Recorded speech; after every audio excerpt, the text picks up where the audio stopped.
Vamos achar.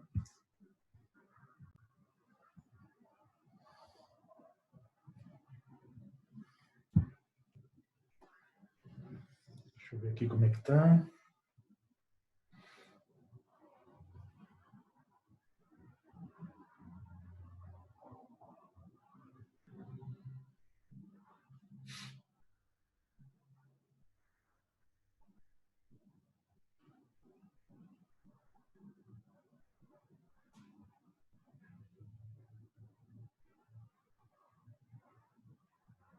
Fala aí. Jorge, vamos começar a aula de patologia uterina. Já está gravando? Gravando e passando. É? Uhum. O áudio está aqui comigo.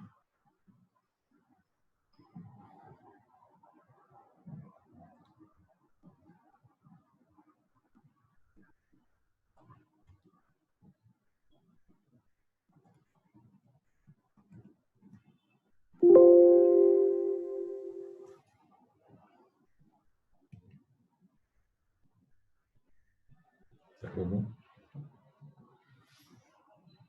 5 minutos. Começo. Espera aí agora.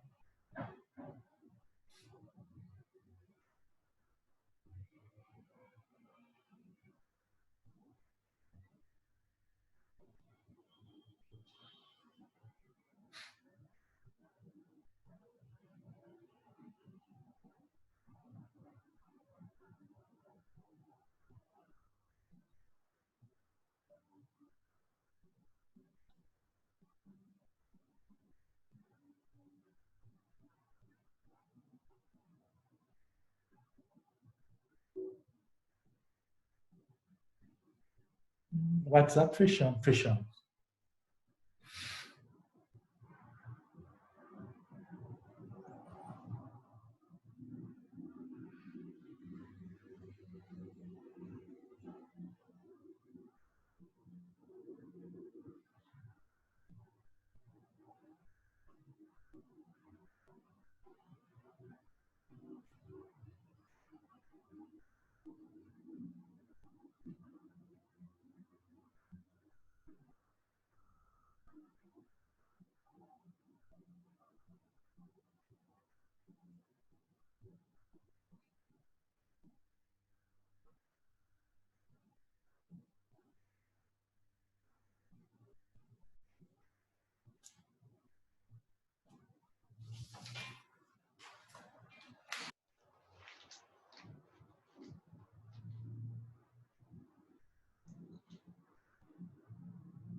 Seja que 1h30 de aula.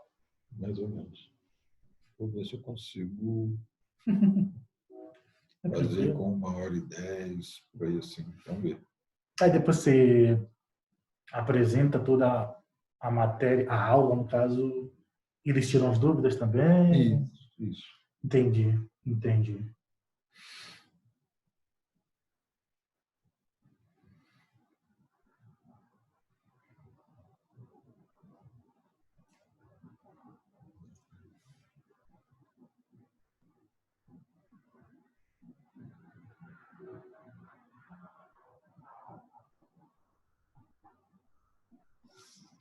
Pegar aqui não tem problema nenhum, não, né? Oi?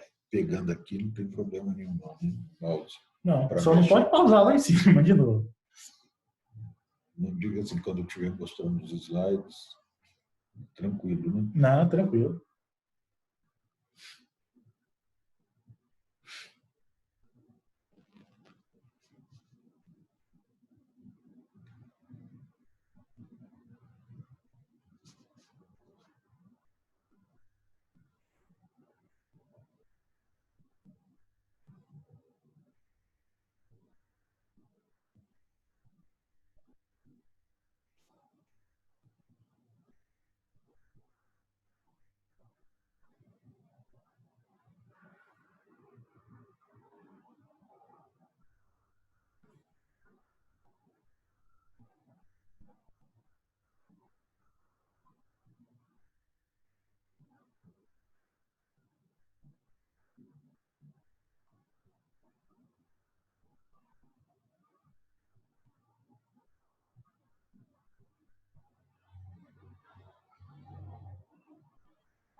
Onde que é isso? Onde que é? Oi? Aonde? Na minha academia. Escola, de professor.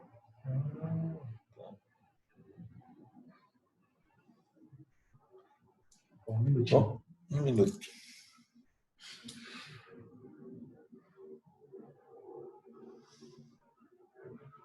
Aí começou.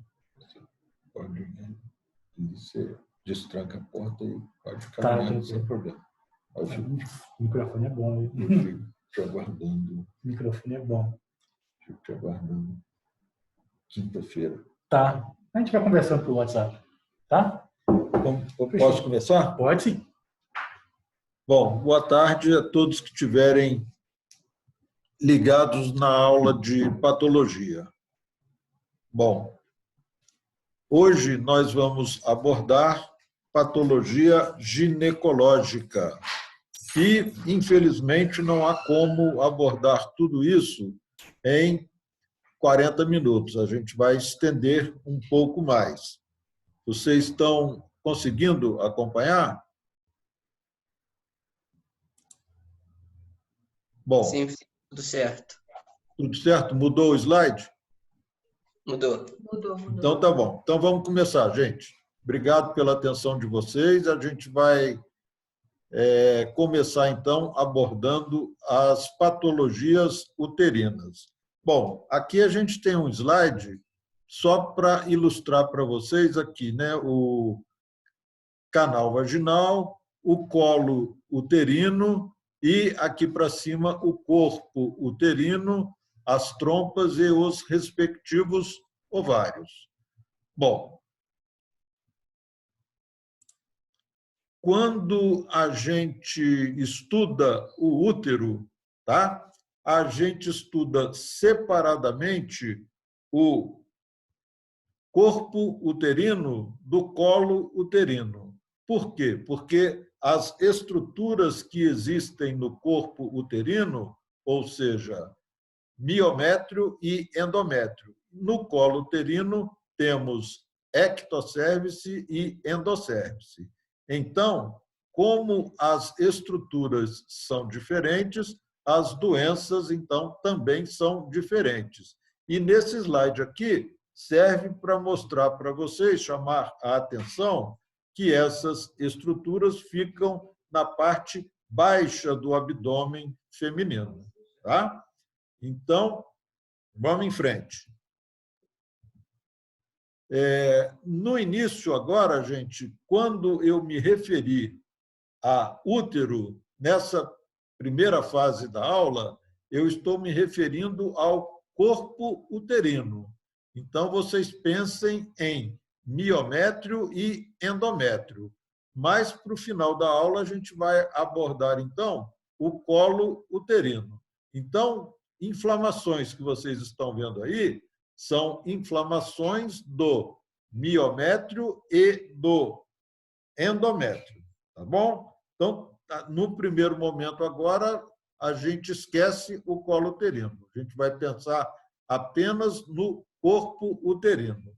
Então, as inflamações no corpo uterino são, é lógico, no miométrio e no endométrio. Então, são as miometrites e as endometrites.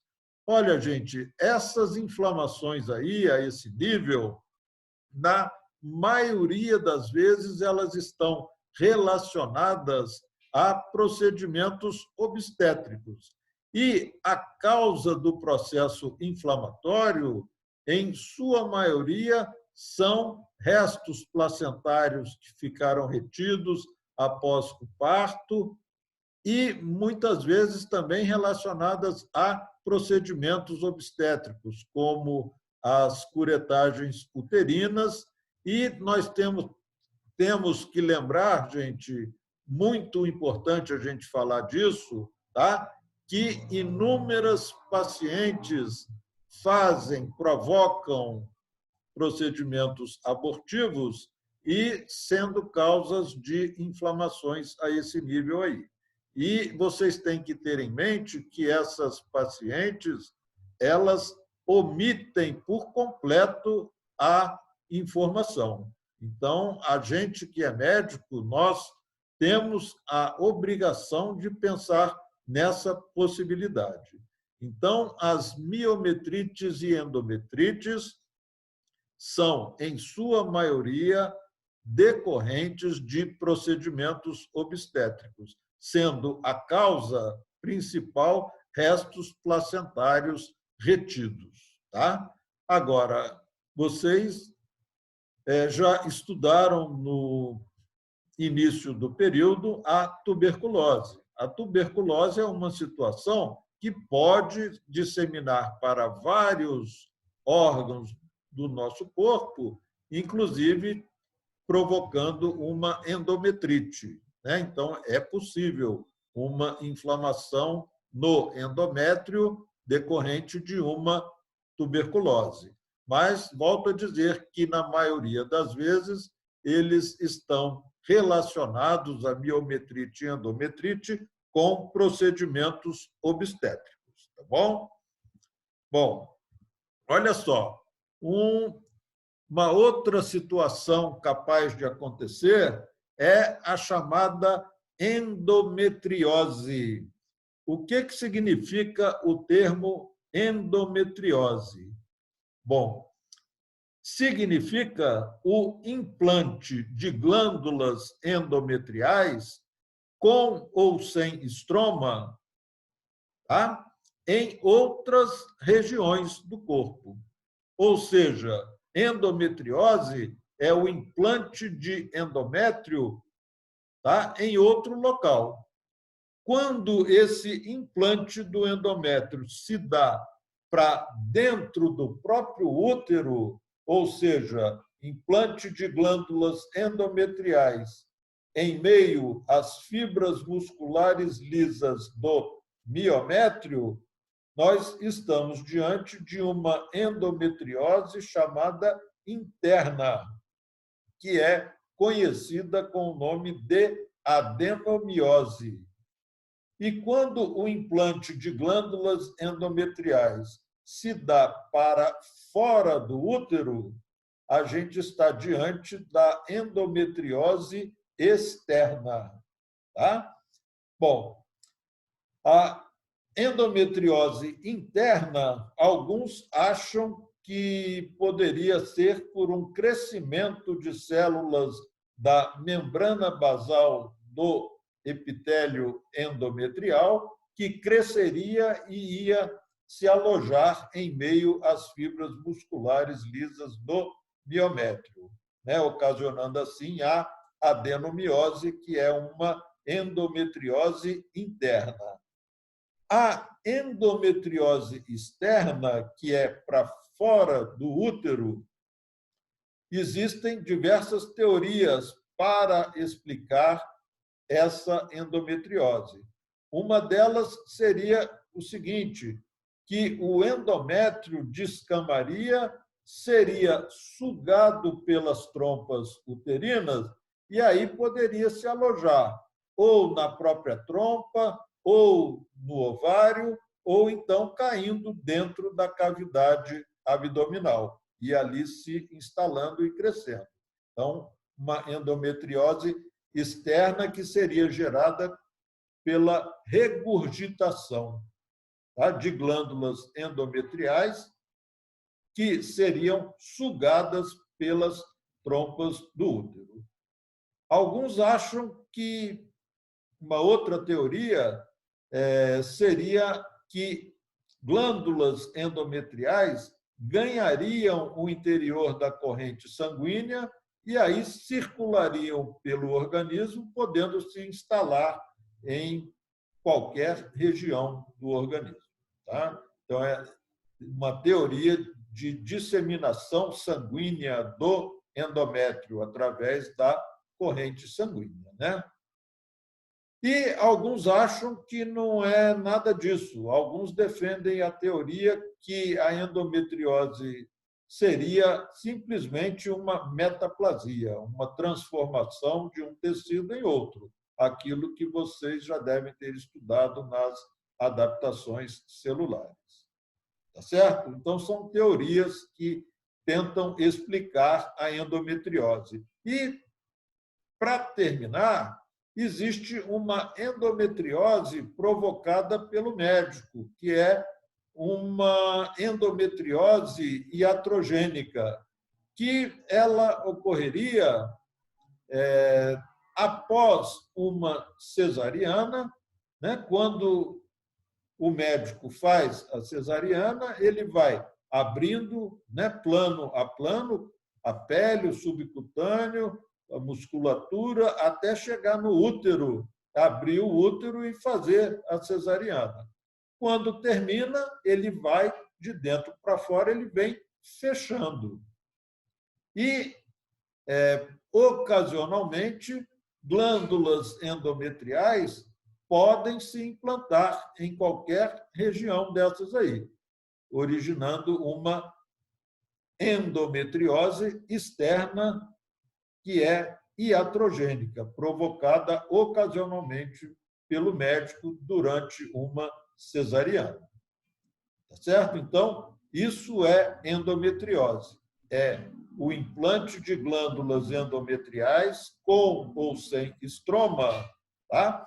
Em outras localizações do organismo. Para dentro do útero, para o miométrio, adenomiose. Para fora, endometriose externa.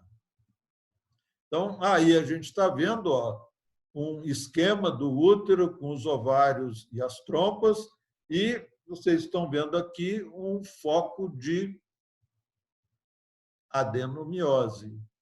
Estão vendo aqui uma endometriose para esse ovário. Aí, olha, focos, a seta está mostrando, nem precisa de eu apontar, a seta está mostrando focos de glândulas endometriais em meio às fibras musculares lisas do miométrio. Então, mostrando uma adenomiose. E a adenomiose, na microscopia, se apresenta dessa maneira aí.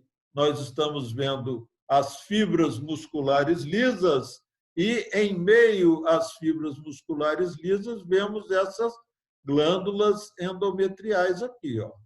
Então, isso é um foco de endometriose interna, que é chamada de adenomiose. E esse termo é da literatura, né? Quando uma endometriose externa ela toma conta de praticamente todo o parênquima ovariano, isso é conhecido com o nome de cisto de chocolate. Tá? Está nos livros descrito com esse nome mesmo. Bom, no endométrio, nós poderemos ter as hiperplasias. O que é hiperplasia? Hiperplasia é uma proliferação de glândulas endometriais, tá?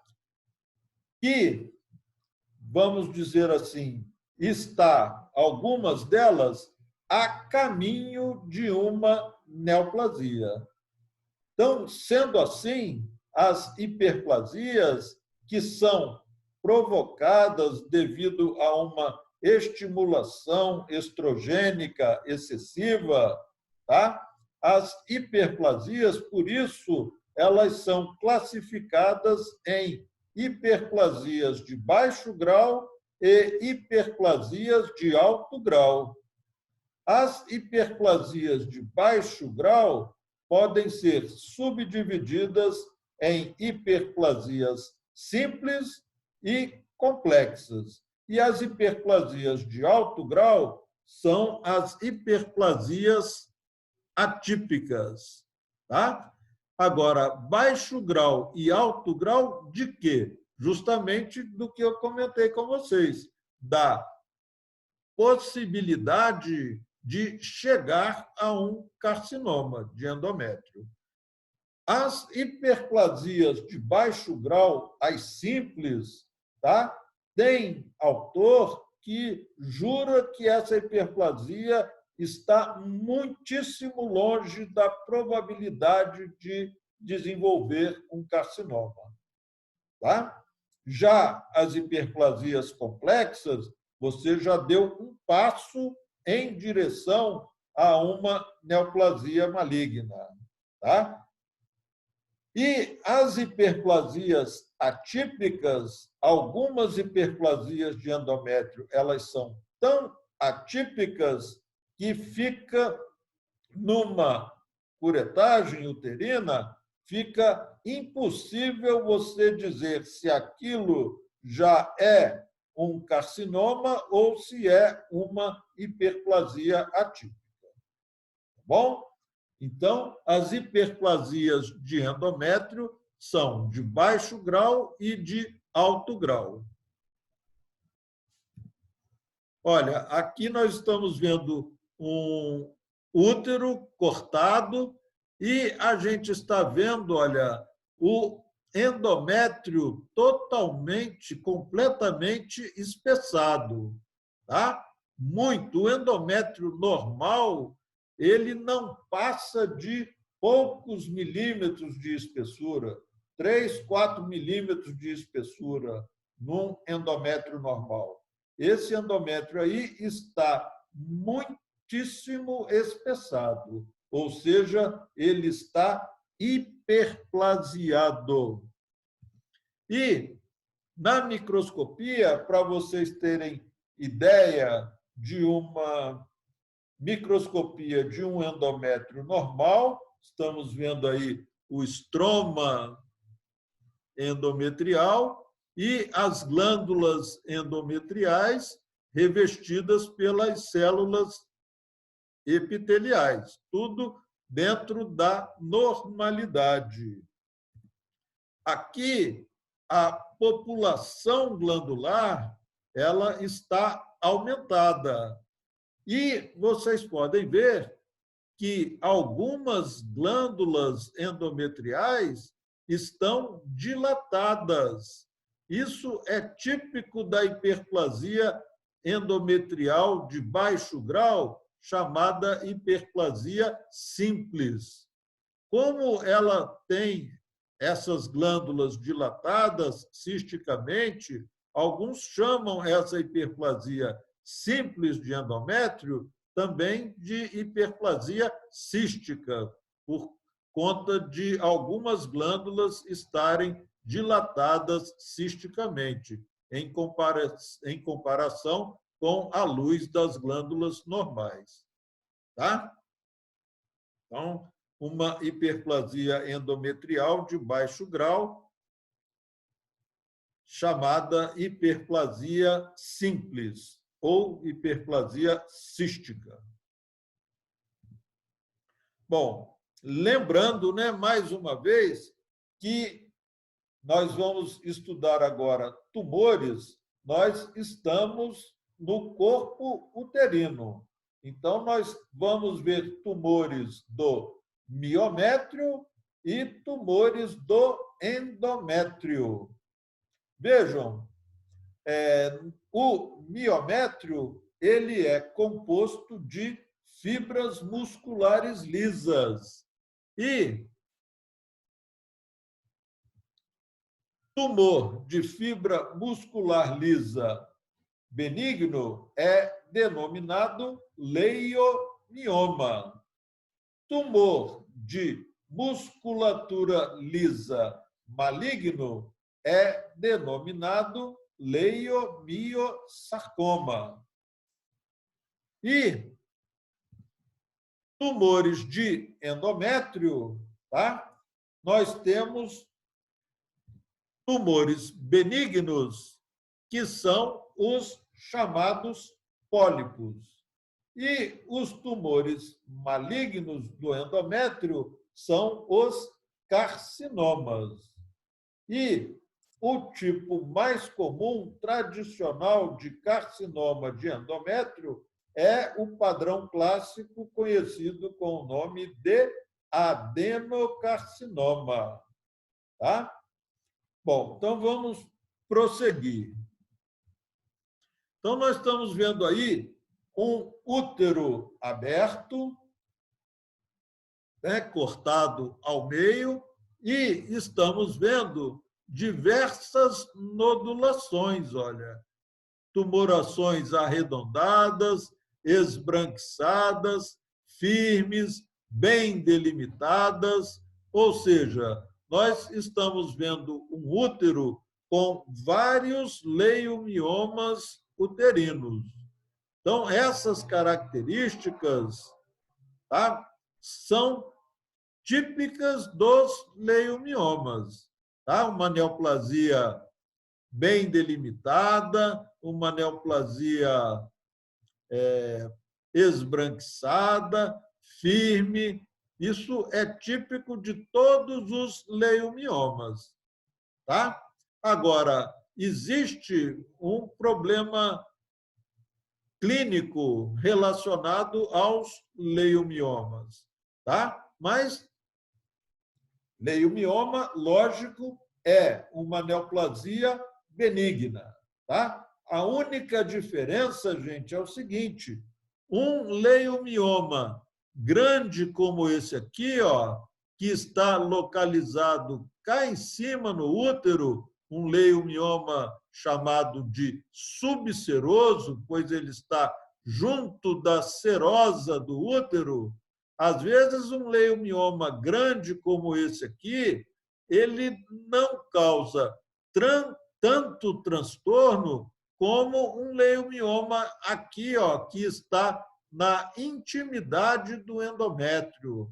Esse aqui que está muito próximo do endométrio, pela proximidade dele do endométrio, ele empurra o endométrio e, clinicamente, ele se manifesta com uma hemorragia uterina mais exuberante do que um leiomioma que esteja lá em cima na subserosa. Tá? Essa é a única diferença de um leiomioma subseroso para um leiomioma que esteja nas proximidades do endométrio. E quando o leiomioma ele não é nem subseroso, como esse aqui, nem submucoso, como esse que está aqui, esse leiomioma, por exemplo, aqui, ele é, então, denominado leiomioma intramural. Então, de acordo com a localização dos leiomiomas na parede uterina, eles podem ser subserosos, submucosos ou intramurais.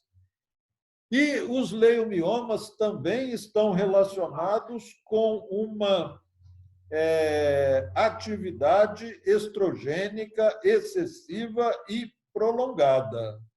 Tá? Também relacionado com uma atividade estrogênica. Vamos em frente.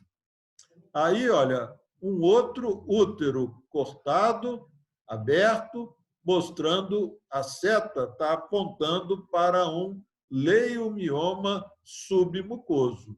Está bem próximo do endométrio. Exame de imagem. Aí, a microscopia de um leiomioma uterino. Olha só, aonde está escrito leiomioma uterino, a gente está vendo o miométrio normal, as fibras musculares lisas, quase que paralelas umas às outras.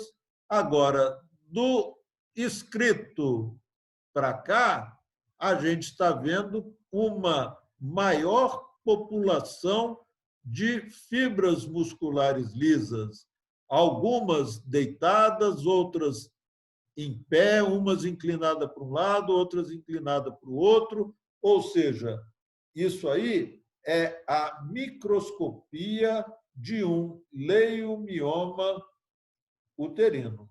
Ou seja, olhando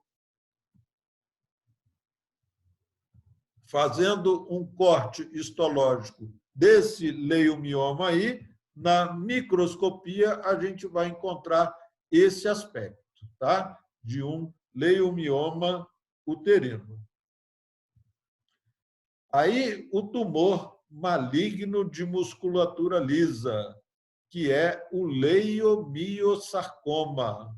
Vocês estão vendo aí o útero aberto e estão vendo aqui, olha, a massa tumoral que ela não respeita, ela é invasiva, infiltrativa, ou seja, ela começa aqui pelo miométrio, invade o endométrio e vai embora, vai lá para o outro lado. Então, isso é agressividade comum das neoplasias malignas. Então, isso aí é um leiomiosarcoma. E, na microscopia, a gente vai ver também uma proliferação de fibras musculares lisas, só que as fibras musculares lisas proliferadas de uma maneira atípica, ou seja, células grandes, com núcleos grandes, cromatina grosseira, nucléolos proeminentes. Olha só, aqui a gente percebe melhor, está no maior aumento. Então, a gente está vendo, figura aqui, tripolar de mitose atípica. Estamos vendo aqui outra figura de mitose. Estamos vendo os núcleos grandes e hipercromáticos. Vejam a cromatina grosseira, tá? Grumosa, tá? Várias células, olha aqui, a cromatina toda grumosa. Estamos vendo aqui, olha, o nucléolo proeminente, ou seja, tudo isso caracterizando uma neoplasia maligna. Então, uma neoplasia maligna de fibra muscular lisa, a gente chama de leiomiosarcoma. Aí, olha, uma neoplasia benigna de endométrio, que é o chamado pólipo endometrial. Olha, vocês devem estar observando na macroscopia, tá? É impossível você afirmar que isso aí seja um pólipo ou se trata de um leiomioma submucoso. Às vezes, dá para a gente ver na macroscopia, mas muitas vezes o diagnóstico diferencial tem que ser feito pela microscopia. Bom? Olha, um câncer de endométrio, né? O adenocarcinoma de endométrio, que é a forma tradicional, a mais comum de acometer o endométrio. Olha, gente, o câncer de endométrio, ele está relacionado a uma atividade estrogênica excessiva e prolongada. E vejam como que o câncer, tá? Ele cresceu, ele ocupou toda a cavidade uterina e destruiu, vejam, destruiu todo o corpo uterino. Tá? Então, é um adenocarcinoma de endométrio, que ele está relacionado a uma atividade estrogênica excessiva e prolongada. Tá? E acomete mais frequentemente pacientes com mais de 60 anos de idade. Também aí o adenocarcinoma, destruindo o corpo uterino. E a microscopia tradicional de um adenocarcinoma, que é a proliferação de glândulas atípicas, as glândulas endometriais proliferadas, mas proliferadas de uma maneira anárquica. Olha, então, como eu havia dito para vocês, nós vamos agora estudar o colo uterino. Então, nesse momento, a partir de agora, quando eu estiver falando em útero, aí sim eu estou falando de colo uterino. Ou seja, no colo uterino, nós temos a ectocervice, que é isso que vocês estão vendo aqui, ó, que ela é formada por um epitélio pavimentoso estratificado, não queratinizado, e aqui a gente tem o quê? O orifício externo do colo uterino. Esse orifício aqui, gente, ele está, então, de frente, ele está no canal vaginal. Quando a gente coloca o espéculo numa paciente e vai examinar, a gente vai ver isso aí, essa imagem aí. A mulher deitada na mesa ginecológica, você coloca o espéculo, você vai ver o colo uterino assim de frente, com esse orifício externo do colo uterino. Tá bom? Então, vamos estudar agora as doenças do colo uterino. Ectocervice e endocervice. Aí, olha, uma imagem, o canal vaginal com o pregueamento epitelial característico, e aqui a gente vai penetrando no colo uterino aberto, e aqui o canal endocervical. E lá, né, para trás seria a cavidade uterina. Bom, aí é uma biópsia, né? Um estudo microscópico daquele epitélio ectocervical que a gente viu na imagem anterior. Então, fez um corte histológico, tá? E a gente está examinando esse epitélio pavimentoso, que é o epitélio de cobertura do colo uterino. Esse epitélio, gente, é importantíssimo a gente entender o que acontece aqui nesse epitélio para a gente estudar, para a gente entender as doenças que acometem esse epitélio aqui. Então, esse epitélio aqui, gente, olha, ele é um epitélio funcionante.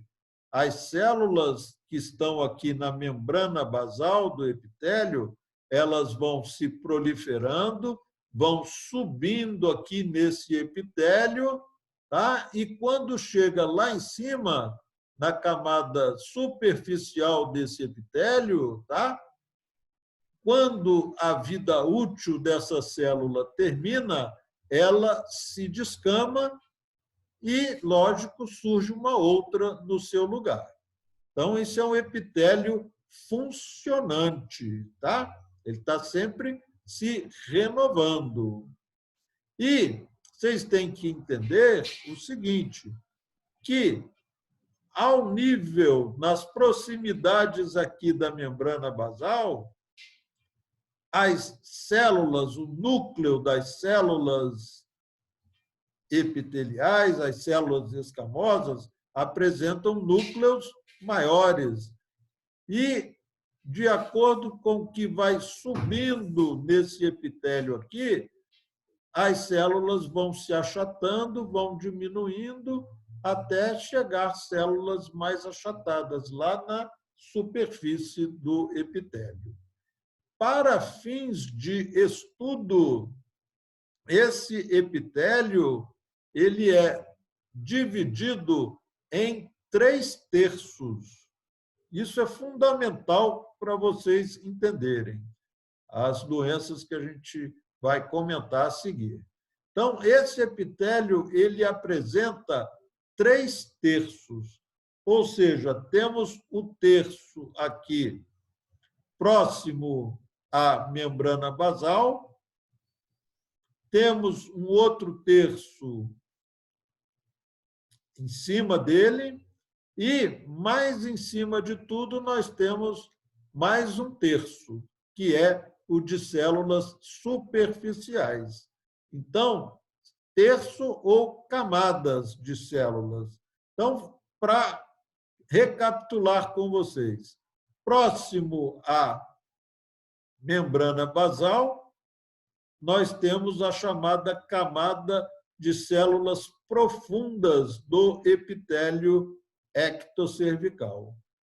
Acima da camada de células profundas, a gente tem a camada de células intermediárias do epitélio pavimentoso.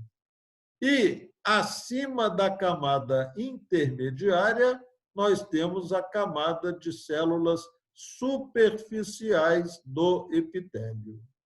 Tá? Então, são os 3/3 ou camadas que a gente precisa de entender. Camada profunda, camada intermediária e camada superficial. Bom, então, estamos estudando a cérvice uterina. Tá? As inflamações da cérvice uterina, lógico, são chamadas de cervicites. E as cervicites provocam na mulher o corrimento vaginal, que é conhecido com o nome de leucorreia. Olha, as inflamações a esse nível, muitas vezes também estão relacionadas com procedimentos ginecológicos, tá? E nós temos também cervicites que são específicas, provocadas por determinados micro-organismos, como, por exemplo, a cervicite provocada pelo Trichomonas vaginalis, a cervicite provocada pela Cândida albicans ou Monilha, né? Temos as cervicites provocadas pela gonorreia, a Neisseria, causadora da gonorreia. Temos cervicites provocadas por outras bactérias, como as cervicites provocadas pelo Haemophilus vaginalis, que hoje é chamado de Gardnerella vaginalis, tá? E temos cervicites aí, outros por outros cocos, por outros bacilos. Então, temos cervicites específicas e cervicites inespecíficas. Cervicites agudas e cervicites crônicas. Então, está aí, ó, aquele epitélio de cobertura do colo uterino com inúmeras células inflamatórias, essas roxos pequenininhas aqui, que são linfócitos, e com o extravasamento de diversas hemácias, que vocês estão vendo aqui. Então, isso aqui localizado basicamente o quê? Na camada abaixo do epitélio de cobertura, ou seja, na submucosa do colo uterino. É uma cervicite crônica. Agora, gente, mais importante de tudo, talvez mais importante parte da aula de hoje, são as lesões precursoras de carcinoma do colo uterino. Então, a gente vai estudar agora lesões que acometem o epitélio de cobertura do colo uterino e que, se não diagnosticadas a tempo, são lesões que vagarosamente começam na camada basal do epitélio, elas vão evoluindo, subindo no epitélio, até chegar o momento de provocar, mais tarde, um câncer no colo de útero dessa paciente. Então, mas vamos esquecer por hora o câncer. Vamos falar, então, primeiro nas lesões precursoras do câncer do colo uterino. Lesão precursora, gente, é que antecede o surgimento do colo uterino. Essas lesões, há alguns anos atrás, elas eram chamadas de displasias do colo uterino. Esse termo foi substituído por esse termo que vocês estão vendo aí, neoplasia intraepitelial cervical.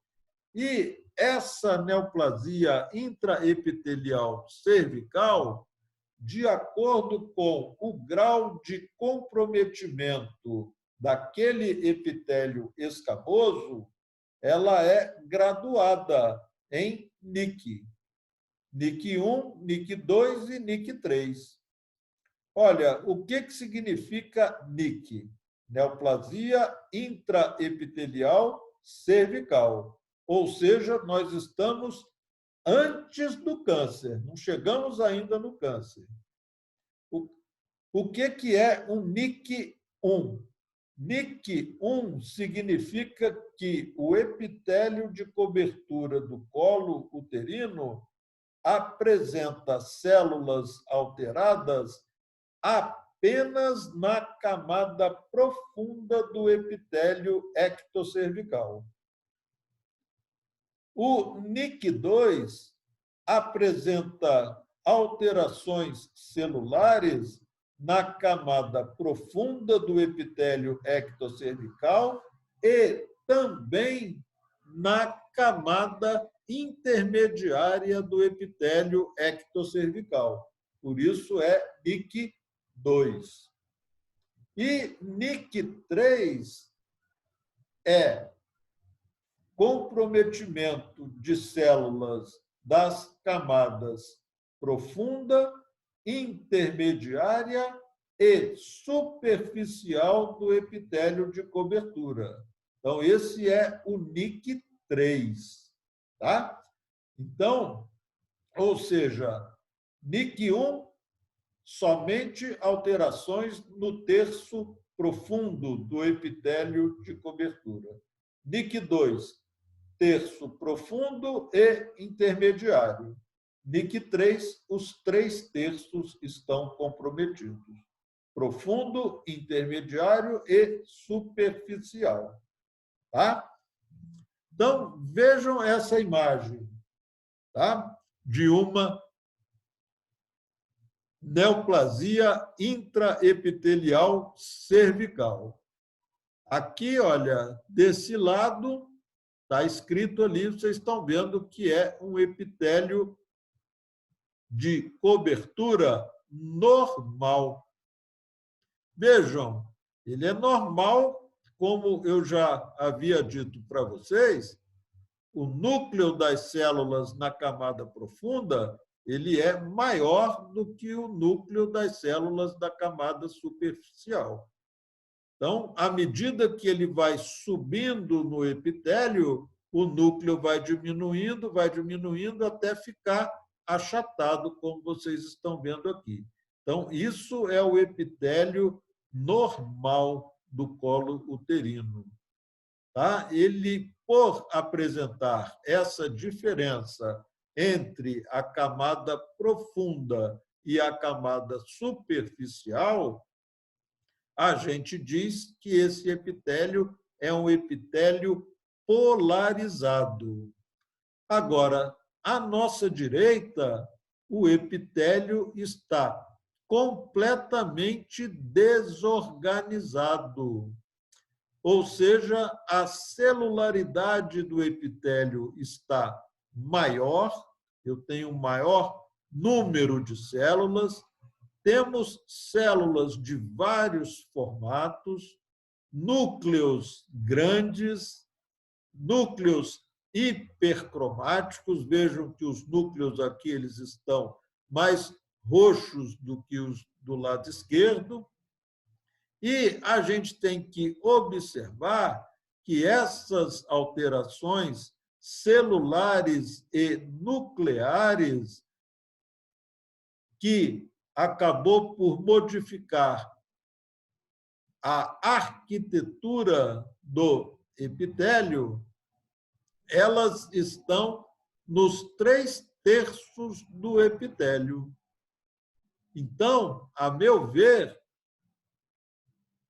essa microscopia aí representa uma neoplasia intraepitelial cervical grau 3, ou seja, NIC 3, pois eu tenho alterações tanto na camada profunda, como na camada intermediária, como na camada superficial.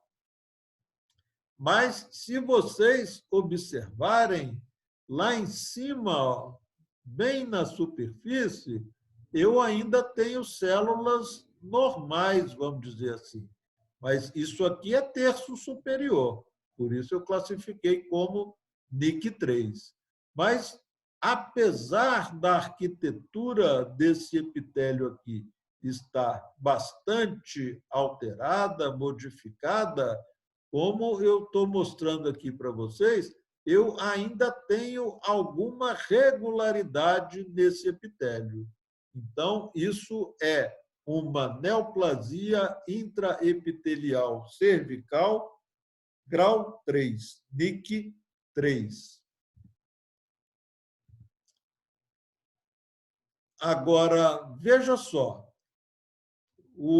a paciente começou com NIC 1, cresceu, atingiu NIC 2, continuou proliferando as células, cheguei ao NIC 3.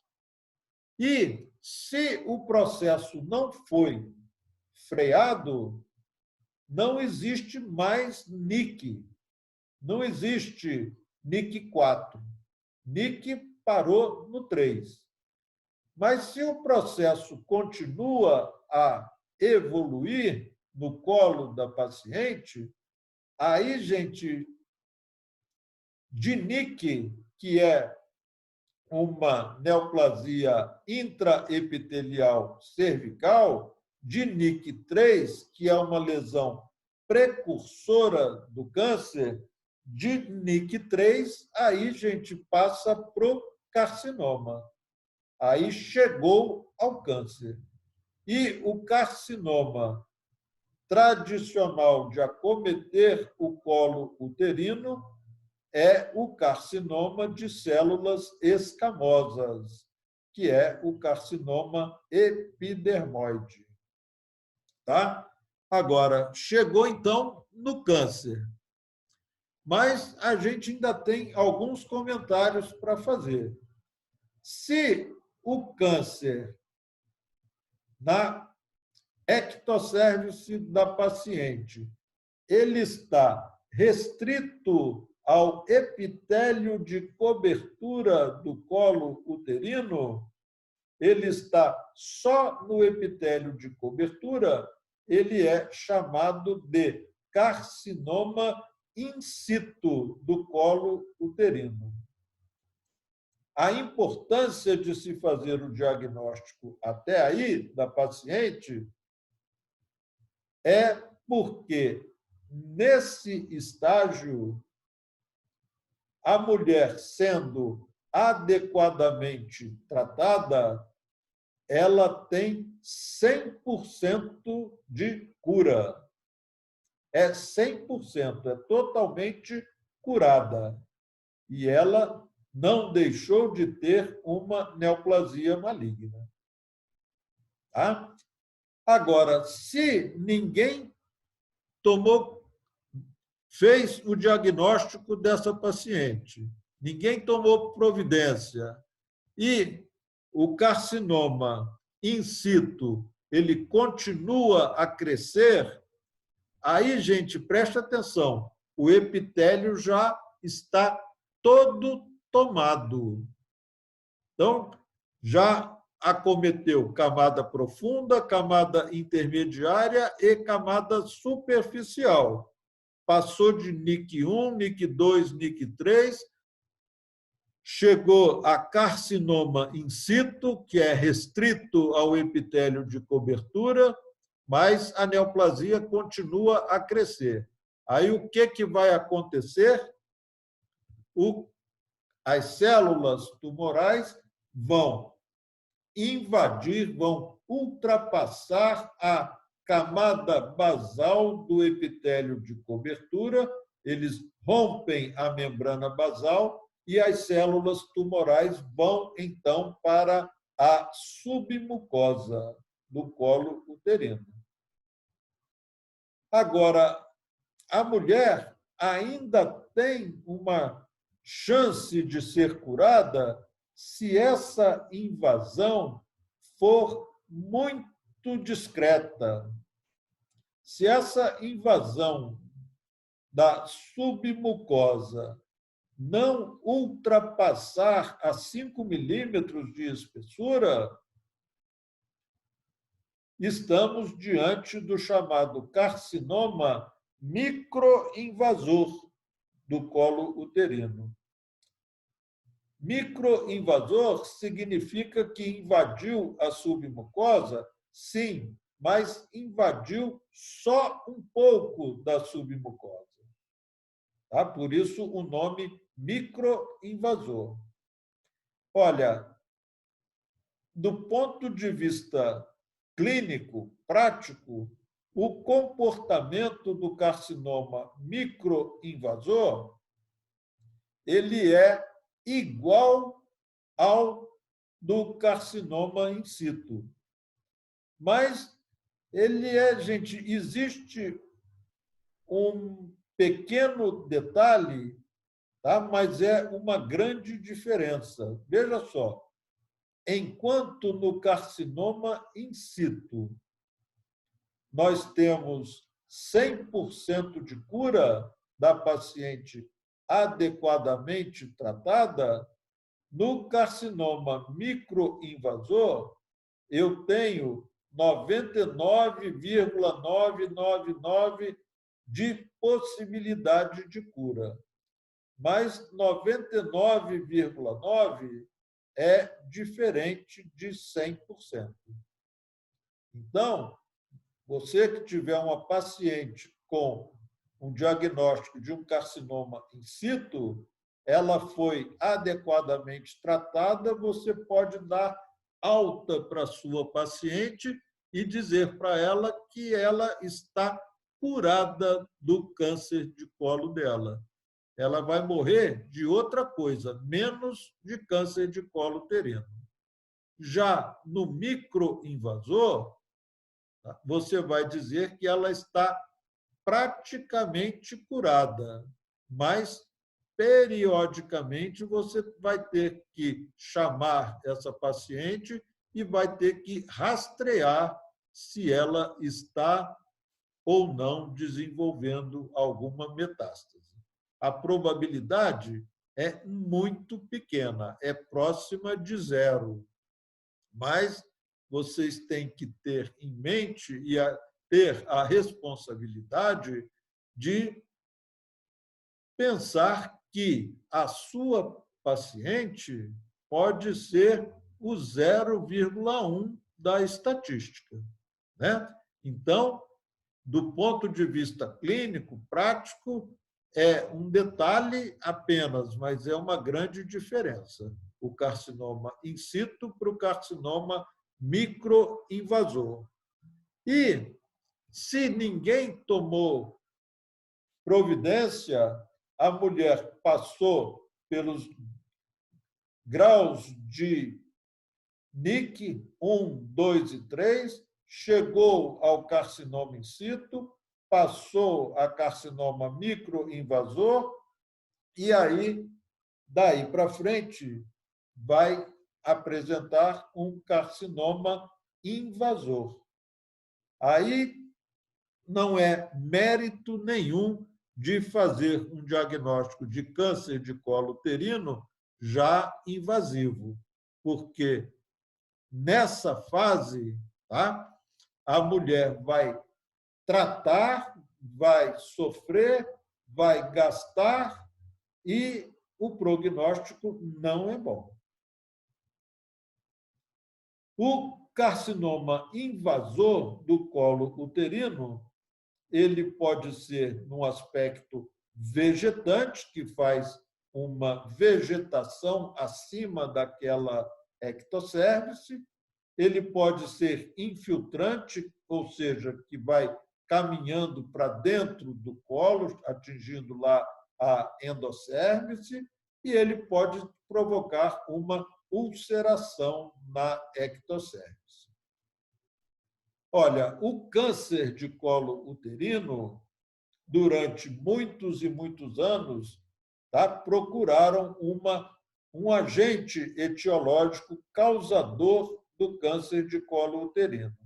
Depois de vários estudos em diversos países, diversos grupos de mulheres, né, hoje já chegaram ao agente etiológico grandemente envolvido, não em todos, mas em grande parte do câncer de colo uterino, está relacionado ao HPV, o papiloma vírus humano, que é transmitido através das relações sexuais.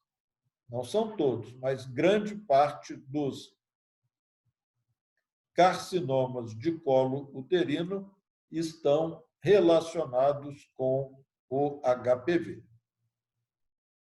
Tá certo? Bom, estamos vendo aí, olha, um colo uterino com um carcinoma que está praticamente destruindo essa ectocérvice. Um carcinoma de células escamosas. Olha, mais uma vez aí, olha, destruindo a ectocérvice, tá aberto o útero. Mais uma vez, o colo visto de frente, com esse carcinoma que ocupou a parte de baixo todinha do colo uterino. Pegou toda a parte de baixo da ectocérvice.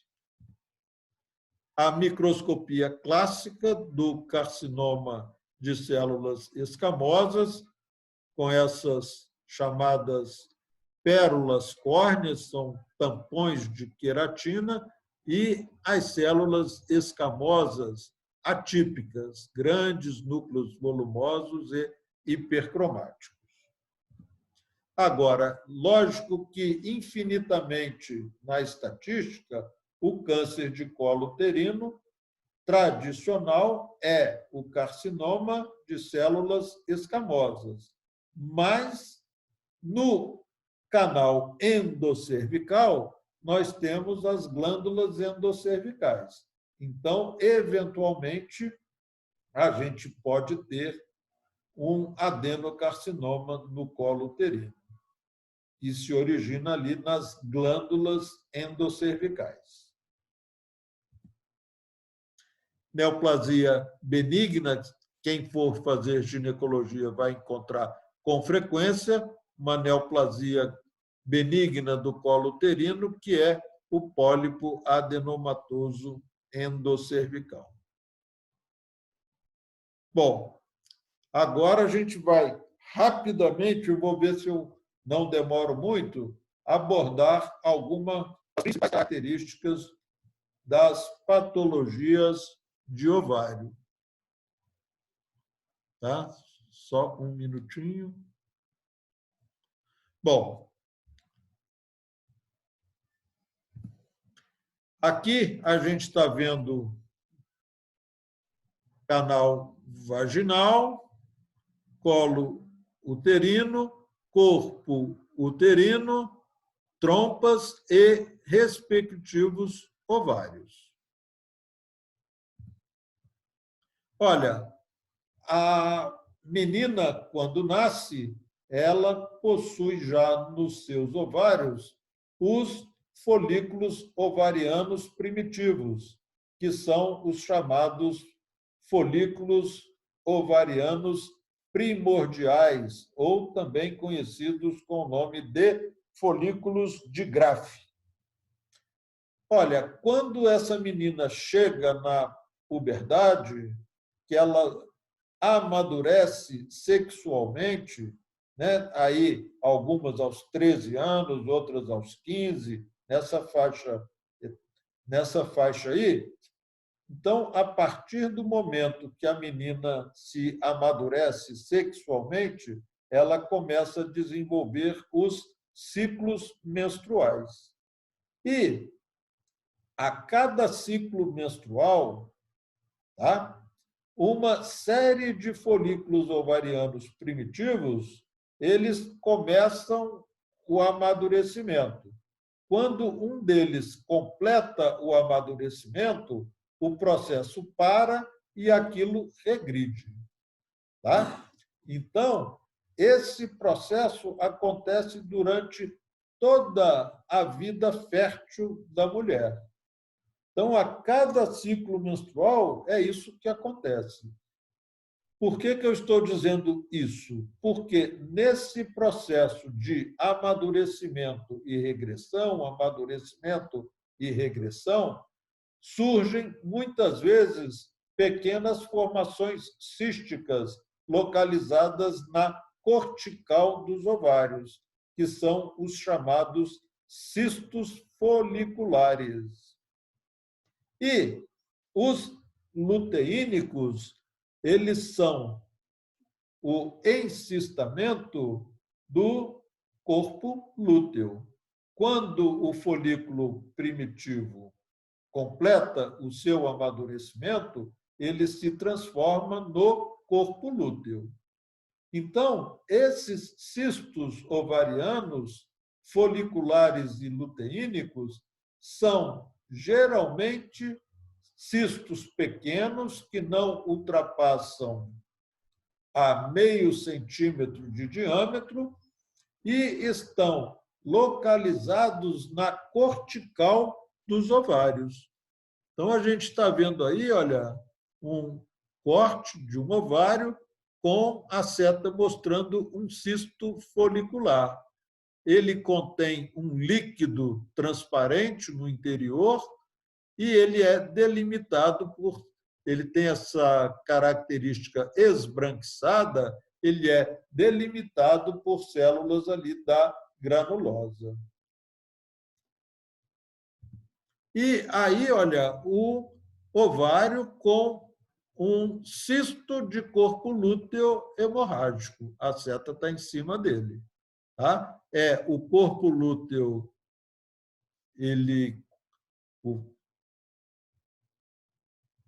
o folículo ovariano primitivo completou o amadurecimento, formou o corpo lúteo. O corpo lúteo, ao se formar, ele pode se encistar em seguida, formando o chamado cisto de corpo lúteo hemorrágico. Aí, mais uma imagem mostrando o cisto de corpo lúteo hemorrágico. E aí, olha, na microscopia, a hemorragia do corpo lúteo. Tá? Corpo lúteo e a hemorragia. Então, um corpo lúteo hemorrágico. Então, gente, esses cistos que eu comentei com vocês são cistos pequenos que não ultrapassam a meio centímetro de diâmetro e estão localizados na cortical dos ovários. Podem ser únicos ou podem ser múltiplos. Pode ser 2, 3, 4, vários. Tá? Tem cisto de meio centímetro, cistos menorzinhos de 0,2, 0,3, mas eles não ultrapassam a meio centímetro de diâmetro porque eles são autolimitados. Bom, agora a gente vai ver uma síndrome. Síndrome, vocês já aprenderam desde o início da faculdade, síndrome é um conjunto de sinais e sintomas. A gente vai estudar, então, a síndrome de Stein-Leventhal.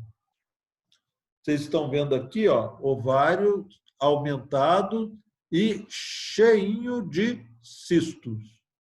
Tá? Então, veja bem, o que é a síndrome de Stein-Leventhal? Olha, é uma síndrome na qual a mulher apresenta amenorreia secundária, obesidade, hirsutismo, esterilidade e os 2 ovários aumentados de tamanho e repletos de cistos. São os chamados, então, ovários policísticos. Então, o ovário policístico é um componente da síndrome de Stein-Leventhal, que é uma disfunção no eixo hipotálamo, hipófise, ovário. Normalmente, tá? Na mulher que não apresenta nenhuma disfunção hormonal, tá? No meio do ciclo menstrual, tá? Que é o 14º dia, nos ciclos de 28 dias, no meio do ciclo menstrual, predomina no organismo feminino o LH, ou seja, o hormônio luteinizante do corpo lúteo que se rompeu. Agora, isso é na mulher que não apresenta distúrbio hormonal. Então, no meio do ciclo, predomina a estimulação do hormônio luteinizante. Agora, na mulher que desenvolve a síndrome de Stein-Leventhal, não acontece esse predomínio do hormônio luteinizante no meio do ciclo. No meio do ciclo dessa mulher com síndrome de Stein-Leventhal, ela tem o hormônio luteinizante? Tem, mas ela tem simultaneamente atuando junto com o hormônio luteinizante, ela tem também a presença do FSH, que é o hormônio folículo estimulante. Então, a falta do predomínio do LH no meio do ciclo é que origina os cistos nos ovários da síndrome de Stein-Leventhal. Então, não é que falta o LH existe. O que falta é o predomínio dele, porque agindo junto com ele está o FSH, o hormônio folículo estimulante. Então, essa é a síndrome de Stein-Leventhal, na qual a mulher, então, recapitulando, apresenta amenorreia secundária, obesidade, hirsutismo, esterilidade e os ovários policísticos. Estou falando ovários policísticos porque são os 2 ovários aumentados de tamanho e repletos de cistos, que não estão restritos à camada cortical. Eles estão por todo o parênquima ovariano. Tá? Então, é o ovário policístico, que é um componente da síndrome de Stein-Leventhal. Bom, tirando esses cistos foliculares e luteínicos e o ovário policístico, o que a gente tem nos ovários, tá, são neoplasias. Algumas benignas, outras malignas. E, lógico, gente, que se a gente for abordar todos os tumores ovarianos nos mínimos detalhes, a gente vai ficar até 5 horas da tarde e não vai estudar tudo. Então, eu vou dar os grupos principais de tumores dos ovários e fazer um breve comentário a respeito de cada tumor. Então, os tumores ovarianos, eles são estudados em vários grupos. O primeiro grupo de tumores ovarianos são os tumores que derivam do epitélio de superfície dos ovários. Bom, no próximo slide continua. Nós temos aí, no primeiro momento, nós temos os tumores serosos e os tumores mucinosos. São tumores que derivam do epitélio de superfície dos ovários. Todos dois, tanto os serosos quanto os mucinosos, eles podem ser benignos ou podem ser malignos. Então, se o tumor seroso do ovário for benigno, nós estamos diante de um cistadenoma seroso do ovário. Se ele for maligno, estamos diante de um cistadenocarcinoma seroso do ovário. No mucinoso, é a mesma coisa. Se estivermos diante de um tumor mucinoso do ovário, se ele for benigno, é um cistadenoma mucinoso do ovário. Se ele for maligno, é um cistadenocarcinoma mucinoso do ovário. Bom, vocês devem estar vendo aí, lógico, que entre os benignos e os malignos existem os tumores intermediários, que são denominados de tumores borderline.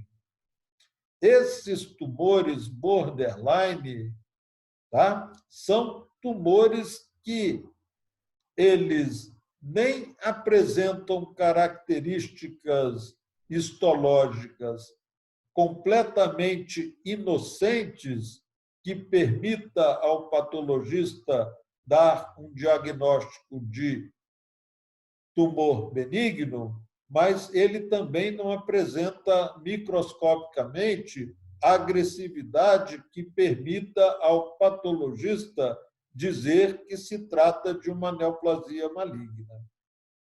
Então, é o chamado tumor borderline, que pode ser seroso e pode ser mucinoso. Bom, a diferença do seroso para o mucinoso, lógico, é o conteúdo do cisto. O seroso, o conteúdo do cisto é líquido seroso. No mucinoso, o conteúdo do cisto é material mucinoso. Todos dois são revestidos por células epiteliais colunares. Os serosos, essas células epiteliais colunares, são ciliadas, apresentam cílios. Nos mucinosos, essas células não apresentam cílios. Então, um difere do outro pelo conteúdo do cisto e os serosos apresentam cílios e os mucinosos não apresentam cílios. De uma maneira geral, a maioria dos tumores serosos são de neoplasias malignas e a maioria dos tumores mucinosos são de neoplasias benignas.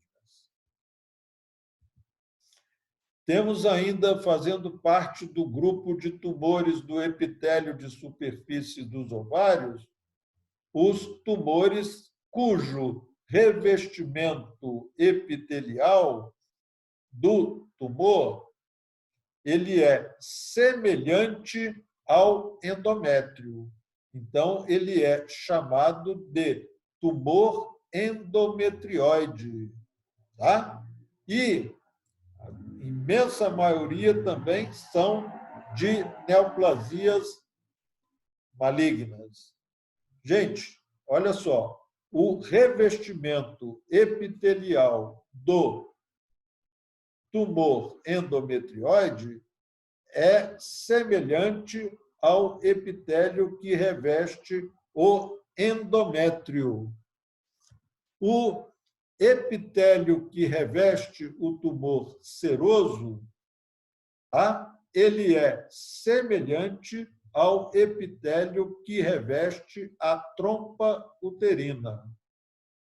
E o epitélio que reveste os tumores mucinosos, ele se assemelha ao revestimento epitelial do canal endocervical. Tá? Então, tinha esse detalhe aí que eu estava me esquecendo. O outro tumor que deriva do epitélio de superfície dos ovários, esse é um tumor essencialmente benigno, que é o chamado tumor de Brenner. O ovário com tumor de Brenner é um ovário aumentado de tamanho, tá? Sólido, esbranquiçado e firme. Tá? Gente, olha só. Clínica dos tumores do epitélio de superfície do ovário. Olha, esses tumores do epitélio de superfície dos ovários, eles não apresentam sintomatologia clínica que induza o clínico a pensar em tumor de ovário. A clínica consta de aumento de volume abdominal, dor abdominal, sintomas, às vezes, urinários, sintomas, às vezes, digestivos. São manifestações que clinicamente não induzem ninguém a pensar em tumor de ovário. São sintomas completamente inespecíficos.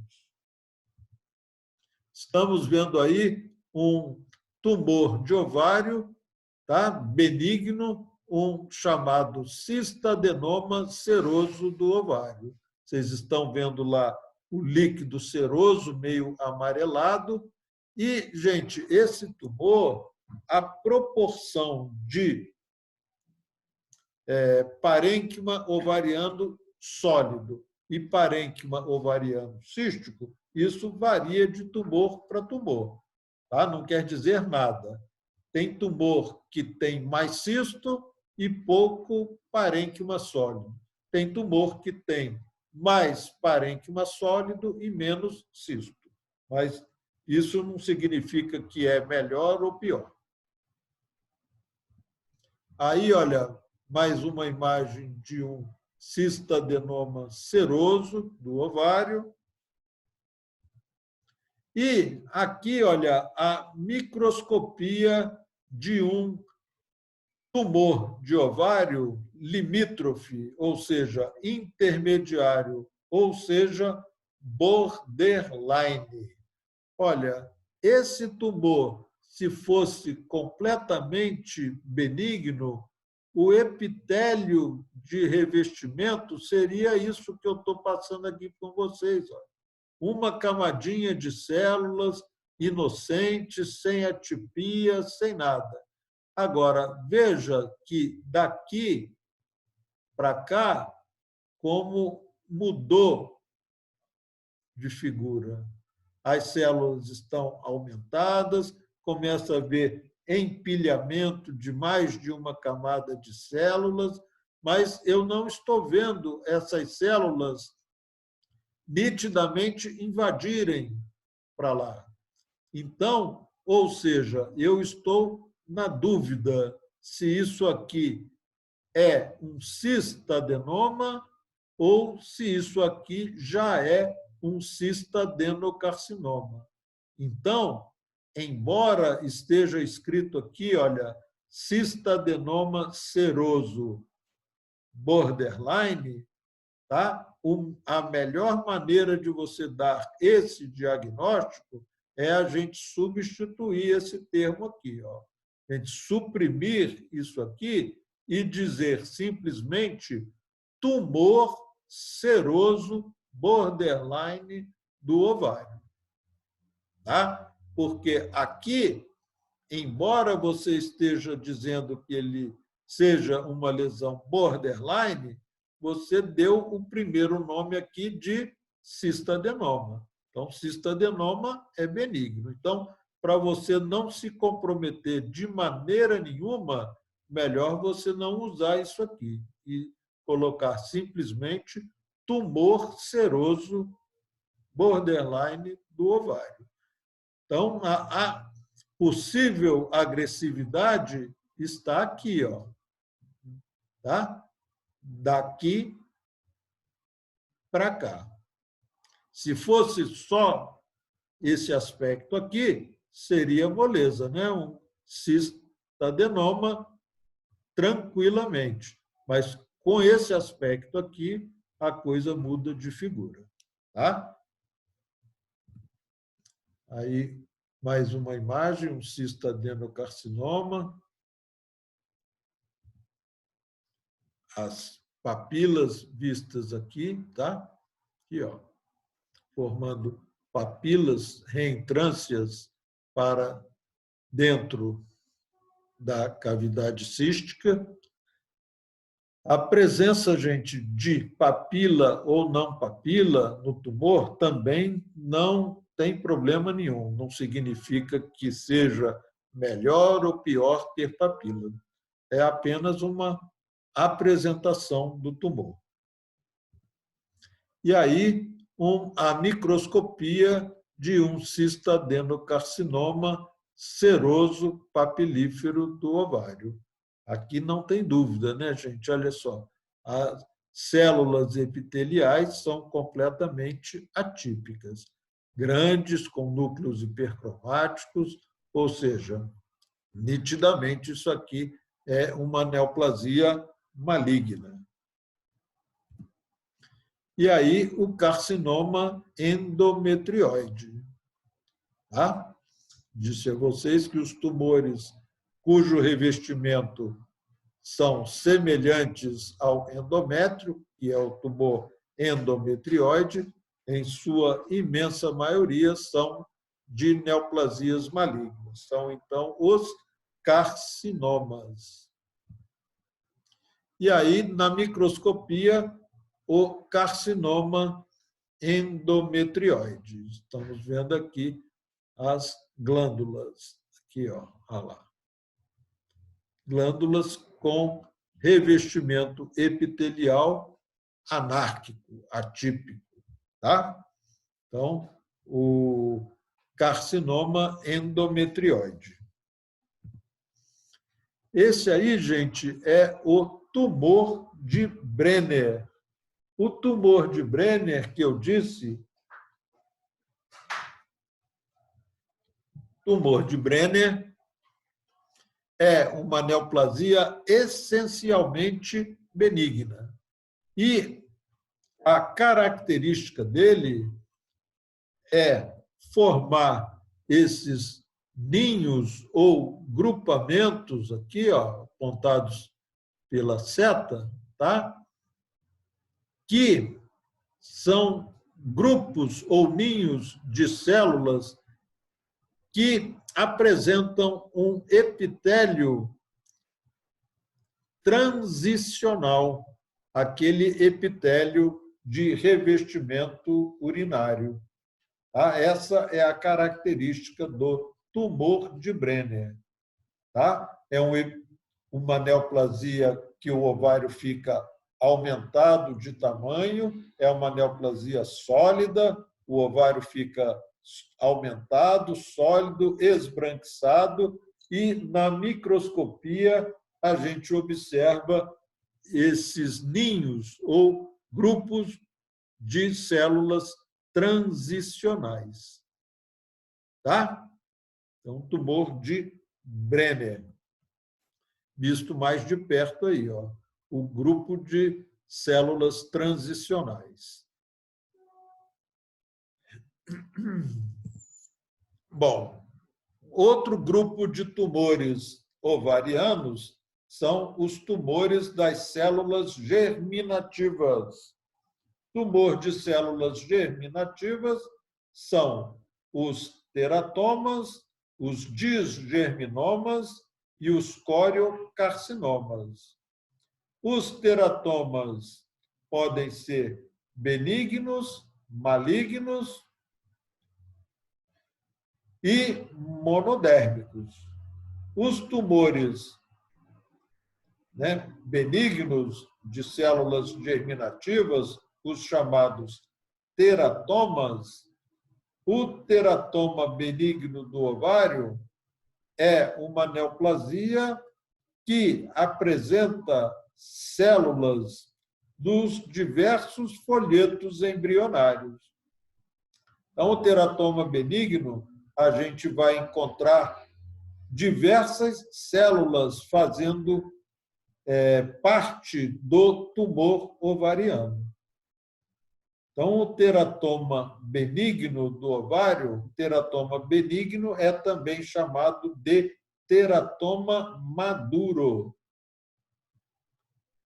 O teratoma maligno é chamado de teratoma imaturo. Tá? Olha, o teratoma benigno do ovário geralmente acomete mulheres aí de 30, 40 anos de idade. E o ovário com o teratoma benigno apresenta uma grande quantidade de material sebáceo, em meio ao qual a gente observa numerosos pelos. Além disso, podemos encontrar glândulas gástricas, tá? Podemos encontrar tecido nervoso, podemos encontrar cartilagem, osso, dente, ou seja, como é um teratoma, podemos encontrar diversas estruturas fazendo parte do tumor. O teratoma maligno, que é o teratoma imaturo, tá? Acomete mais frequentemente meninas novas, abaixo dos 18 anos de idade. E é uma neoplasia sólida. Tá? E podendo apresentar células dos diversos tecidos do organismo, mas as células elas estão com uma imaturidade, elas não estão completamente amadurecidas. E os teratomas monodérmicos, que é o chamado struma ovari, que é o tradicional, tá? Teratoma monodérmico, ao invés de apresentar no ovário células dos diversos tecidos, tá? Ele apresenta um tecido só. E no caso do struma ovari é tecido tireoidiano. Então, é o chamado struma ovari, ou também chamado de tireoidização do ovário. Outro tumor das células germinativas são os disgerminomas. Olha, características dos disgerminomas é que não existe disgerminoma benigno. Todo disgerminoma é neoplasia maligna.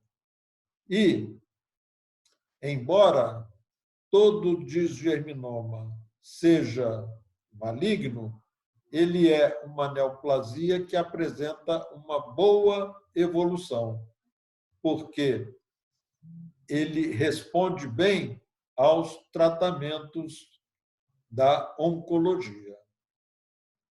E, por último, nós temos aí os coriocarcinomas, que, embora os coriocarcinomas sejam tumores característicos de placenta, tá? São placentários, eles podem ser de origem ovariana. Tá? Então, existe coriocarcinoma primitivo de ovário, mas tem que tomar cuidado para ver se esse coriocarcinoma realmente é primitivo do ovário ou se ele aconteceu devido a uma gravidez ovariana.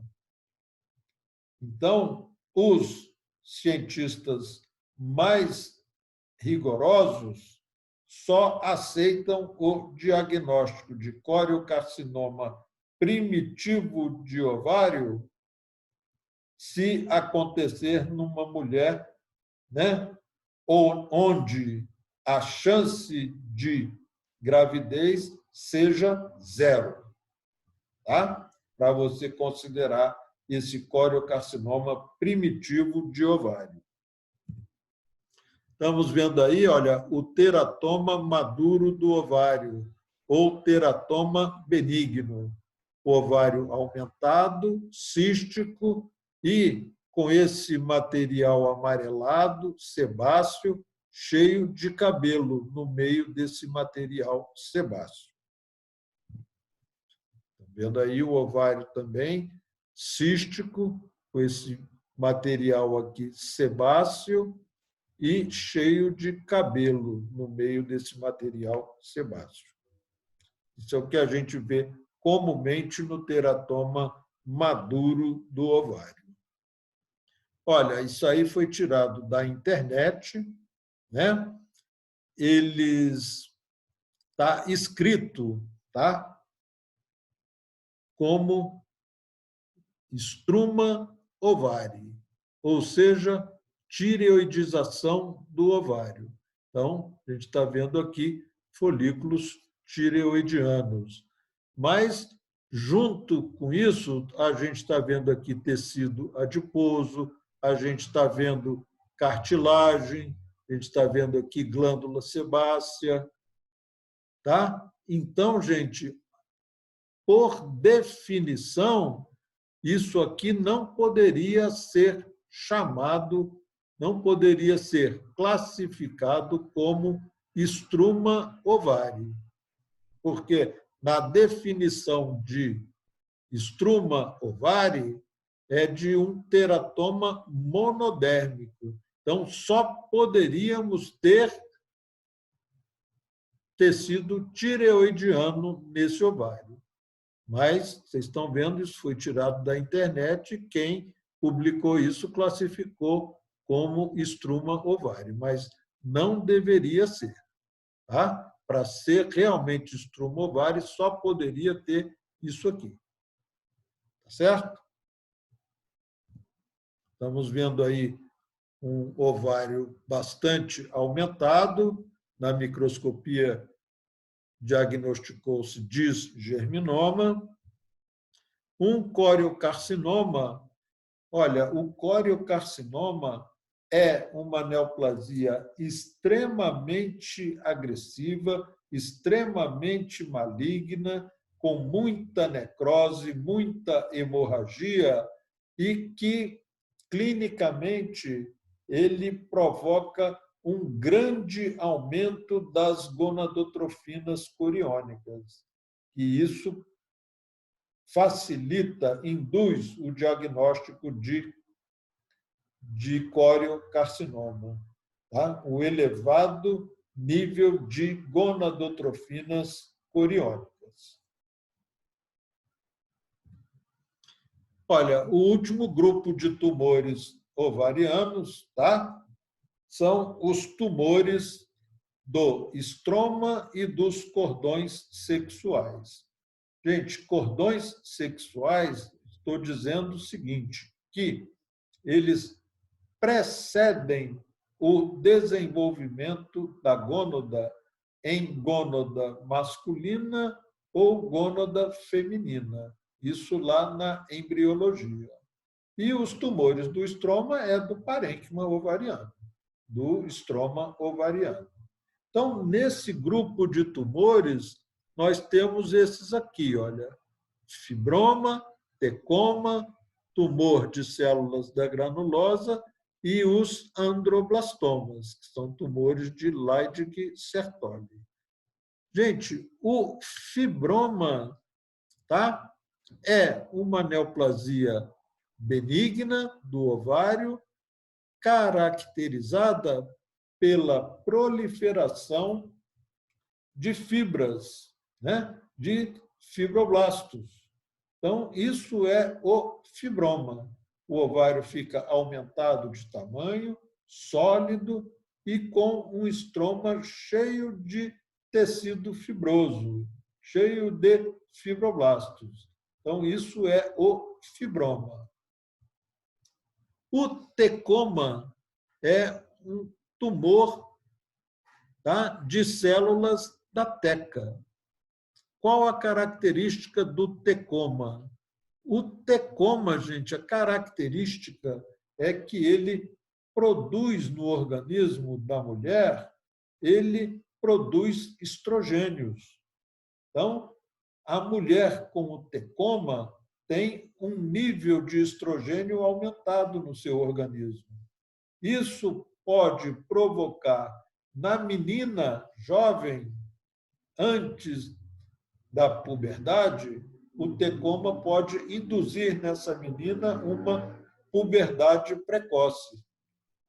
Então, são meninas de 9 anos, 10 anos, com aumento das mamas, com aumento do clítoris, com pelos pubianos, ou seja, uma puberdade antes da hora, uma puberdade precoce. Se a mulher já for adulta e ela apresentar um tecoma, o excesso de estrogênio pode induzir nessa mulher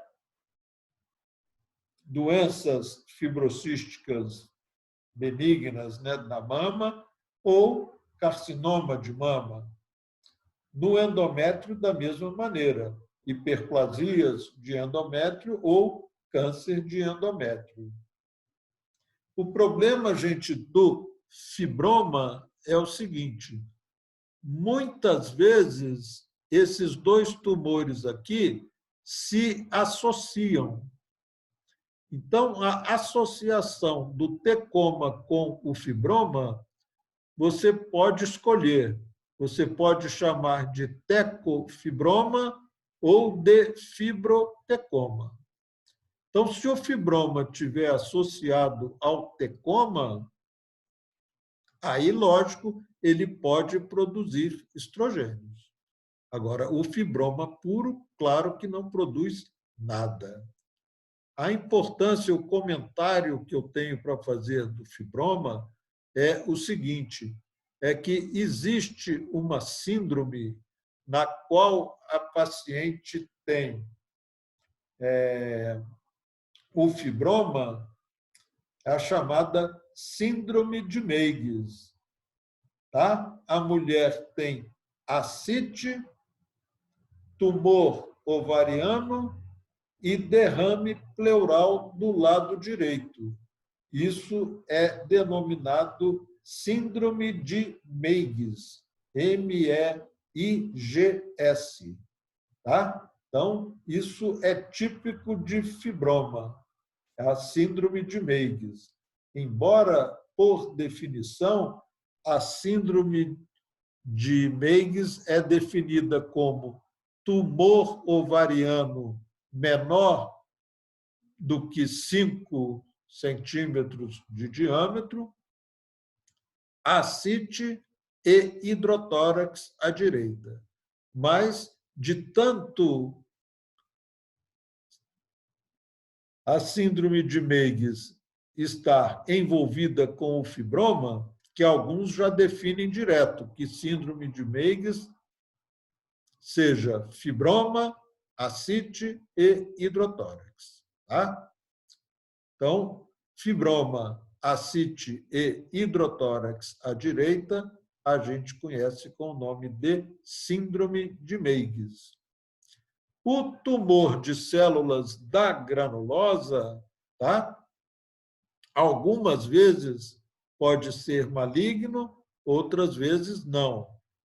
Agora, característica desse tumor de células da granulosa é que, ocasionalmente, gente, eventualmente, esse tumor de células da granulosa pode produzir androgênios e virilizar a paciente. Tá? Mas isso, no caso dos tumores de células da granulosa, é uma coisa eventual. Ocasionalmente pode acontecer. Agora, aqui é característica desse tumor aqui, ó.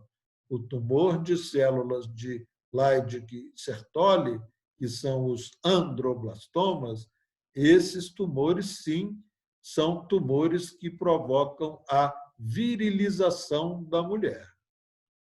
Então, a mulher com um androblastoma, ela vai apresentar hipertrofia do clítoris, voz grave, distribuição de pelos pubianos na forma masculina, tá? Então, ela vai apresentar queda das mamas, queda de cabelos, tá? Hipertricose, ou seja, é a masculinização da mulher, tá? Devido à produção de hormônios masculinos, tá? Pelo tumor ovariano, os chamados androblastomas. Tá? Aí o fibroma ovariano, né? O ovário aumentado, sólido, com essa coloração aí esbranquiçada. Associação de fibroma com tecoma, fibrotecoma, acometendo os dois ovários. Tá? Proliferação de células da teca, são essas células compridas que vocês estão vendo aqui, são os tecomas. Tumor de células da granulosa.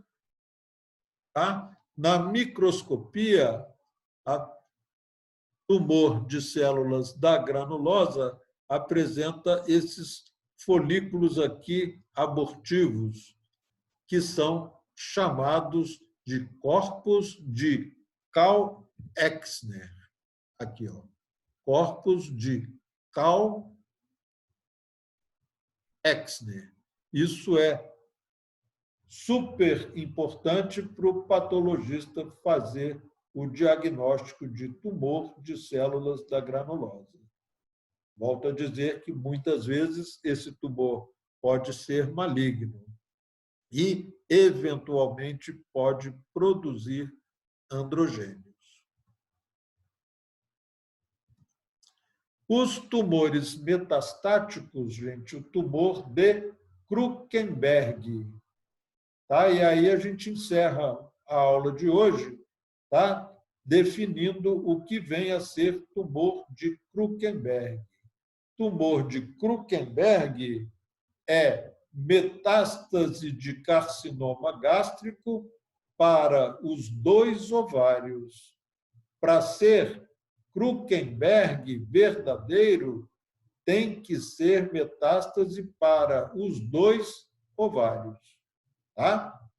Então, tumor metastático, tumor de Krukenberg é metástase de carcinoma gástrico para os dois ovários.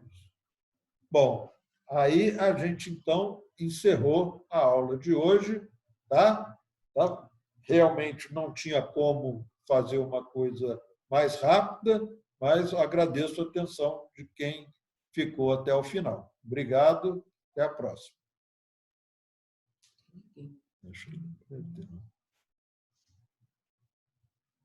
Ali, ó. Isso.